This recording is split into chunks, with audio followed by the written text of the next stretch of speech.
বিসমিল্লাহির রহমানির রহিম। আসসালামু আলাইকুম প্রিয় শিক্ষার্থী এবং যারা আমার ক্লাসটি দেখছেন তাদের সবাইকে ধন্যবাদ সৃষ্টি একাডেমিক স্কুল অনলাইন ক্লাস থেকে। আজকে নবম দশম শ্রেণীর রসায়নের পঞ্চম অধ্যায় থেকে একটি অংশ দেখাবো, আমার ক্লাস নং 1।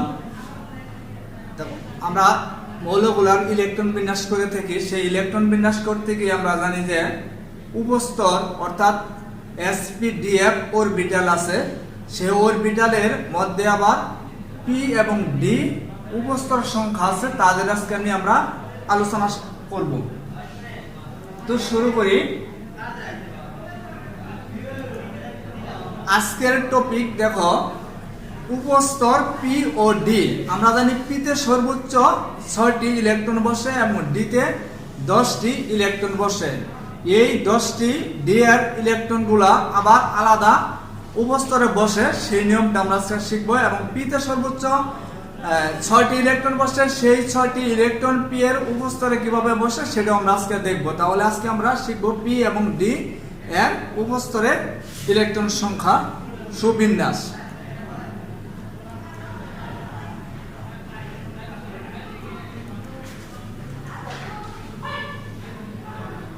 প্রথম আমরা দেখি p উপস্তর। তাহলে আমরা জানি p উপস্তরের সংখ্যা 3টি, আর সেগুলোকে প্রকাশ করার জন্য আমরা এইভাবে প্রকাশ করতে পারি px py pz। যেভাবে লেখা হয়েছে এভাবে, এদের মাঝখানে একটু স্পেস থাকবে এবং এখানে দাড়ি কমা বা ডট কোনো কিছু বসানো যাবে না। তাহলে p উপস্তরের সংখ্যা 3টি, এদেরকে আমরা কিভাবে বসাবো px py pz। এটি কিন্তু সূত্রের মতো। তাহলে p এর 6টি ইলেকট্রন যদি আমি এখন বসাই, তাহলে px2 py2 pz2।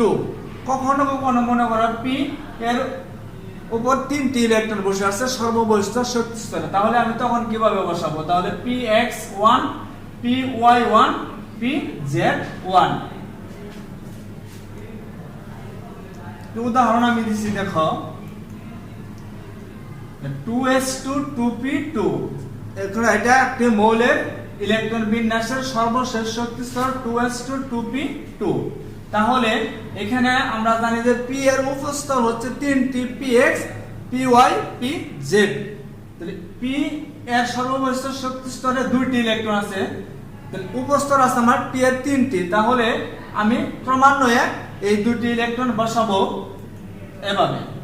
তাহলে 2p2 এই ইলেকট্রনটা আমি এভাবে বসাতে পারি, 2px1 2py1। পরবর্তীতে দেখো এই 2s2 এই ইলেকট্রনটাও আমি পরবর্তীতে এইভাবে বসাতে পারি। কেন বসাতে পারি? কারণ আমি জানি p এর উপস্তর 3টি, আমি px py আমি 2টি বসাইছি, তাহলে আরেকটি উপস্তর আমার রয়ে গেছে pz।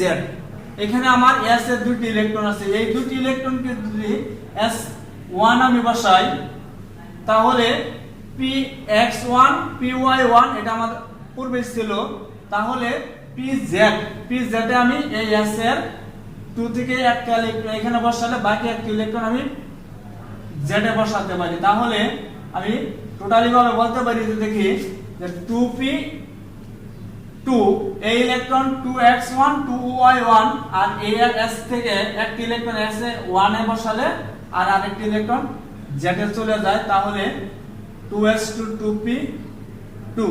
এই মৌলগুলো ইলেকট্রন বিন্যাস আমরা আসলে কেন করব?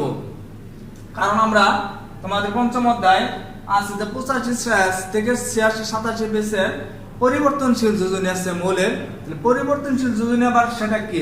যে সকল মৌলের একাধিক যোজনী আছে তাদের যোজনীকে আমরা পরিবর্তনশীল যোজনী বলি। আর সেই পরিবর্তনশীল যোজনী বের করতে গেলে আমার এই উপস্তর p এবং d ব্যবহার করতে হয়।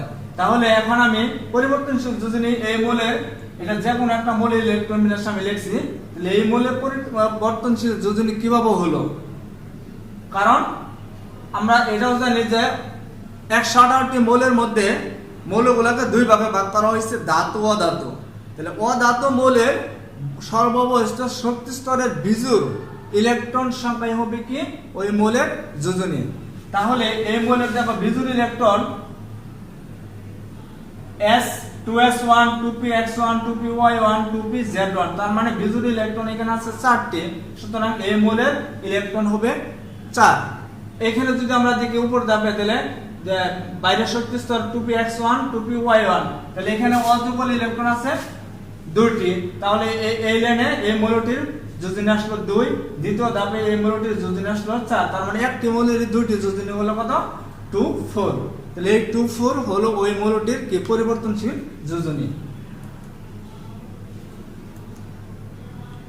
তাহলে আমরা পরবর্তী দেখো ডি উপস্তরটি দেখি। ডি উপস্তর 5টি। আমরা জানি ডি তে সর্বোচ্চ 10টি ইলেকট্রন বসে। এই 10টি ইলেকট্রন ডি এর পরবর্তী 5টি উপস্তরে বিন্যস্ত হবে। তাহলে বিন্যস্ত হলে 5 দুগুণে 10, আমরা স্বভাবতই কি 2টি করে ইলেকট্রন বসাতে পারি। তার আগে আমরা ডি এর 5টি উপস্তর কিভাবে আমরা বিন্যস্ত, এটা একটা সূত্র। তাহলে dxy dyz dzx dx² y² dz²। তাহলে এই ডি এর 5টি উপস্তর তোমাকে মুখস্থ রাখতে হবে ক্রমান্বয়ে। তাহলে এখন ডি এর 5টি উপস্তরে ডি এর যদি আমরা 10টি ইলেকট্রন থাকে সেটি বসাইতে পারি। ধরো dxy2 dxz2 dx2 dx² minus, তাহলে এখানে ব্র্যাকেট দিয়ে আমরা 2 বসাইতে পারি।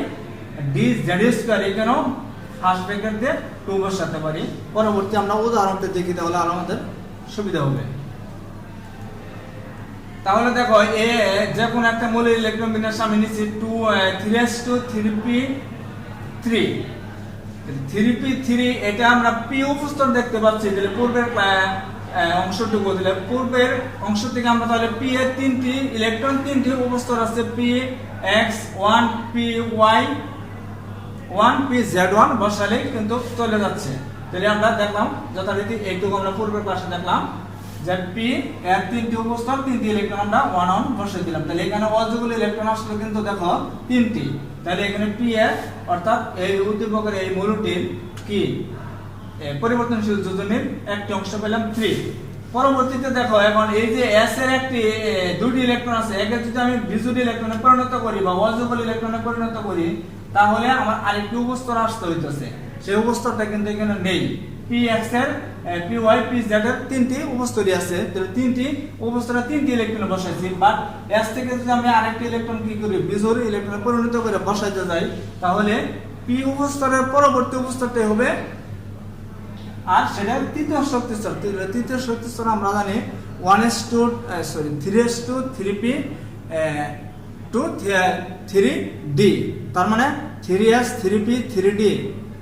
p এর উপস্তরের পরে আমরা এখানে তৃতীয় শক্তি স্তর হিসেবে d উপস্তর নিয়ে আসতে পারি। তাহলে p এর 3টি উপস্তরে 3টি ইলেকট্রন অলরেডি বসাইছি, আর এখানে s থেকে যদি আমরা একটা ইলেকট্রন বিজোড় করি তাহলে d উপস্তর আসতেছে। আর সেই d উপস্তরের প্রথম ধাপটাই কিন্তু পর্যায়ক্রমে আসবে। তাহলে প্রথম ধাপ হিসাবে কি আমরা জানি d এর উপস্তর 5টির প্রথম ধাপ হলো dxy, আর তৃতীয় শক্তি স্তরের কারণে 3 আসলো। তাহলে p3px1 3py1 3pz1 আর 3s2 থেকে একটা ইলেকট্রন আমরা s এ দিলাম, পরবর্তী আরেকটা ইলেকট্রন রয়ে গেল, সেই পরবর্তী ইলেকট্রনটা 3dx1 বসে আসলো। তাহলে d এর উপস্তর কিন্তু আমরা এখানে পুনর্বিন্যাস করলাম। আর দেখো এখানে অযুগল ইলেকট্রন তৃতীয় শক্তি স্তরে অযুগল ইলেকট্রন কিন্তু আছে 1 2 3 4 5। তার মানে এই শক্তি স্তরের লাস্ট শক্তি স্তরে অযুগল অর্থাৎ বিজোড় ইলেকট্রন আছে 5টি। তার মানে এই মৌলের ইলেকট্রন যোজনী ইলেকট্রন বা যোজনীর সংখ্যা এখানে আমি বলতে পারি কত 5। এখানে তাহলে কিন্তু 3। তার মানে উদ্দীপক যে মৌলটি আছে এই মৌলটার পরিবর্তনশীল যোজনী ক্ষেত্রে কত 3 5। 3 5 পরিবর্তনশীল যোজনী আছে ওই মৌলের তৃতীয় শক্তি স্তরের ফসফরাস কি দ্বারা প্রকাশ করা হয়। তাহলে আমরা আজকে ক্লাসে কি শিখলাম? p উপস্তর হলো 3টি px py pz এবং d উপস্তর হলো 5টি dy dxy dyz dz dx² y² এবং dz²। পরবর্তী ক্লাসে তোমাদের দেখার অনুরোধ রইল এবং তোমরা বাসায় একটু এই ইলেকট্রন বিন্যাসটা করবা একই নিয়মে p এবং d অরবিটাল অনুসরণ করে 2s2 2p 2। সবাইকে ধন্যবাদ। আসসালামু আলাইকুম।